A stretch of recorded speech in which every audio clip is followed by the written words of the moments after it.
तीसरा दिन भी बीत गया। राम मौन और तपस्या में लीन रहे। सूर्यास्त के बाद चांदनी रात आई, पर समुद्र अब भी मौन रहा। अब श्रीराम का धैर्य भी टूटने लगा। उनकी नेत्र लाल हो उठे। उन्होंने समुद्र की ओर देखते हुए कहा, हे सागर, मैंने 3 दिन तक तुम्हारी प्रार्थना की, तुम्हें दयालु समझकर शरण में आया, पर तुमने मेरी विनती नहीं सुनी। यह तुम्हारा अन्याय है। अधर्मियों को नष्ट करने के लिए ही मैं अवतरित हुआ हूं। यदि तुम मेरी प्रार्थना नहीं सुनते तो अब मुझे बल प्रयोग करना ही होगा। राम का स्वर गर्जना के समान गूंज उठा। उनके नेत्रों से अग्नि ज्वाला सी झलकने लगी। उन्होंने अपने तरकश से भयानक बाण निकाला। यह बाण इतना तेजस्वी था कि उसकी चमक से चारों ओर का आकाश लाल हो उठा। वानर सेना स्तब्ध रह गई। वे सब भयभीत होकर एक दूसरे से कहने लगे, प्रभु का क्रोध भयंकर है। यदि उन्होंने यह बाण छोड़ दिया तो समुद्र सूख जाएगा, सारी जल राशि नष्ट हो जाएगी। लक्ष्मण ने भी चिंतित होकर कहा, भैया, आप क्रोध ना करें। समुद्र यदि मौन है तो उसका भी कोई कारण होगा, परंतु आपका यह बाण तो संपूर्ण जगत को भस्म कर सकता है। राम ने उत्तर दिया, लक्ष्मण, धैर्य की सीमा होती है। मैंने धर्मानुसार 3 दिन तक प्रार्थना की। अब यदि समुद्र मेरी प्रार्थना नहीं सुनता तो यह अधर्म है। अधर्म का दंड देना ही धर्म है। मैं इस बाण से समुद्र को सुखा दूंगा ताकि वानर सेना पैदल लंका पहुंच सके। वानर सेना हाहाकार कर उठी। कोई हाथ जोड़कर राम से विनती करने लगा, प्रभु, दया कीजिए। यदि समुद्र नष्ट हो गया तो नदियां और जीवन सब सूख जाएंगे। यह जगत का संतुलन बिगड़ जाएगा। परंतु राम का क्रोध प्रबल था। उन्होंने धनुष चढ़ाकर वह बाण समुद्र की ओर तान लिया। उनका स्वर गर्जना के समान गूंज उठा, हे समुद्र, यदि तू मेरी प्रार्थना नहीं सुनता तो आज मैं तुझे शून्य कर दूंगा। राम के बाण की ज्वाला प्रज्वलित हो उठी। ऐसा प्रतीत हुआ मानो सूर्य, अग्नि और बिजली का संगम हो गया हो। समस्त वानर सेना भय से कांप उठी। समुद्र की लहरें भी गरजने लगीं, मानो वे विनती कर रही हों, हे प्रभु, कृपा कीजिए, हमें नष्ट मत कीजिए। परंतु राम का क्रोध शांत नहीं हुआ। उन्होंने बाण को पूरी शक्ति से खींचा और समुद्र की ओर लक्ष्य साध लिया। समुद्रदेव अपने लोक में ये सब देख रहे थे। वे भयभीत हो उठे।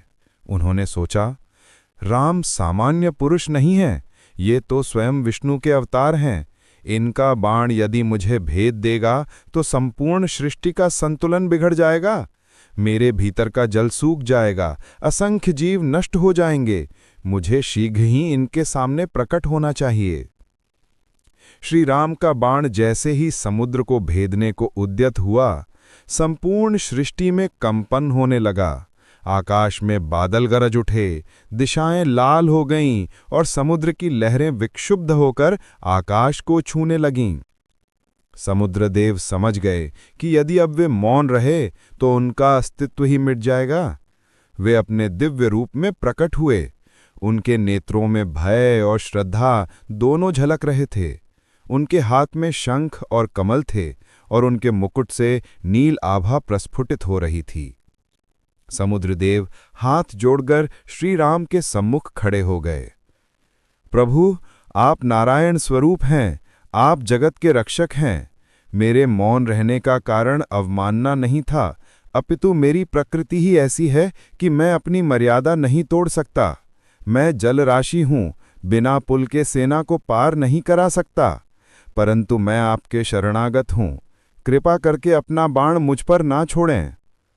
राम ने तीव्र स्वर में कहा, हे सागर देव, मेरी विनती की उपेक्षा की।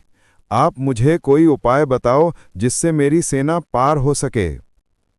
समुद्रदेव ने विनम्र स्वर में कहा, प्रभु, वानरराज नल आपके सेवक हैं। वे विश्वकर्मा के पुत्र हैं। उनमें जन्मजात सेतु निर्माण की कला निहित है। यदि वे वानरों के सहयोग से पत्थर और पर्वत मेरे भीतर डालें तो मैं उन्हें डूबने नहीं दूंगा। इस प्रकार आपके लिए लंका तक सेतु बन जाएगा। राम ने बाण हाथ से नीचे कर दिया। उनका क्रोध धीरे धीरे शांत हुआ। समुद्रदेव की बात सुनकर उन्होंने वानरों की ओर देखा और बोले, वानर वीरों, देखो, देवता भी अब हमारे कार्य में सहायक हो गए हैं। नल को ये उत्तरदायित्व सौंपा जाता है कि वो सेतु का निर्माण करे। ये कार्य धर्म और विजय दोनों का सेतु होगा। समुद्रदेव ने आगे कहा, प्रभु, आपका ये बाण व्यर्थ नहीं जाना चाहिए। आप इसे मेरे शत्रु पर छोड़ें। मेरे तटवर्ती प्रदेश में दुष्ट राक्षस रहते हैं। वे निरपराध प्राणियों का वध करते हैं। कृपया ये बाण उन पर चलाकर उन्हें नष्ट कर दीजिए। राम ने समुद्रदेव की प्रार्थना स्वीकार की। उन्होंने बाण दक्षिण दिशा में साधा। बाण अग्नि के समान आकाश को चीरता हुआ गया और दुष्ट राक्षसों का विनाश कर दिया। धरती पर न्याय स्थापित हो गया। वानर सेना ने यह दृश्य देखा तो वे आनंदित हो उठे। उन्होंने गगनभेदी घोष किया, जय श्री राम, जय श्री राम। समुद्रदेव के लौटते ही वानरों ने सेतु निर्माण का कार्य आरंभ कर दिया। विशाल वानर पर्वत उखाड़कर लाने लगे। कोई बड़े बड़े वृक्ष तोड़कर ला रहा था, कोई शिलाखंड उठा रहा था। नल ने आदेश दिया, हे वानरों, ये कार्य केवल शक्ति से नहीं, विधि से होगा। पत्थरों को एक क्रम में डालो। समुद्रदेव ने वचन दिया है कि वे इन्हें डूबने नहीं देंगे। इस सेतु से ही धर्मयुद्ध की विजय होगी। वानरों की हर्षध्वनि आकाश में गूंजने लगी। वे दौड़ दौड़कर पत्थर समुद्र में डालते।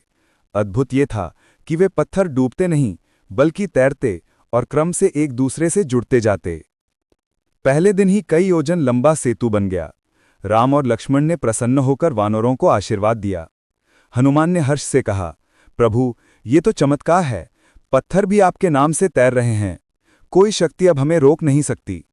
राम मुस्कुराए, हनुमान, ये केवल मेरे नाम का प्रभाव नहीं, ये सभी के श्रम और विश्वास की शक्ति है।